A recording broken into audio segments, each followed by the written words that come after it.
Salutations and welcome back to Fever Dream. My name is Jacob and today we're going to be talking about the power systems in one of what I hope to be the best anime coming out later this year. With the anime now announced, it seems like the perfect time to talk about Dandadan. In this video, we'll be talking about the powers and abilities that the main characters use in the story, so expect some minor spoilers. If you haven't read the manga or seen the anime, if you're watching this far in the future, I would highly recommend doing so. It is one of my favorites. With that spoiler alert now out of the way, let's jump right in.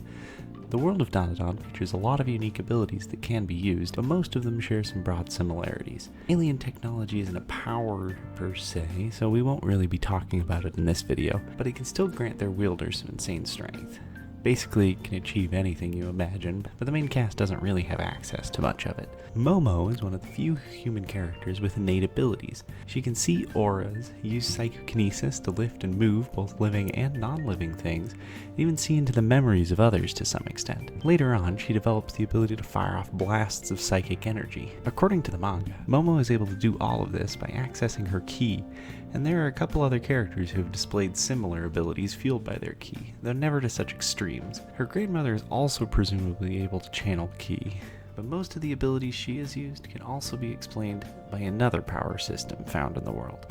The ability to use ki to fight and spiritual awakening to the point where you can see spirits takes time and a lot of training. However, there is a quicker route a few of the main cast has ended up taking, granting them both immense power and spiritual awareness almost immediately. Through taking or borrowing power from a deity or yokai spirit, an individual can use their unique powers and abilities. This happens a couple of times during the story, but Okarun is probably the easiest example to look at. After the events of the first arc, he has basically taken all of the powers of Turbo Granny, leaving her consciousness stuck in a Maneki Neko doll. Through Turbo Granny's powers, Okarun can reach speeds of 100 kilometers an hour, is granted a massive buff to his leg strength, and becomes incredibly durable. However, he isn't able to use the powers to their full extent right away. He's had to learn how to utilize them more fully across the whole series, slowly powering up along the way.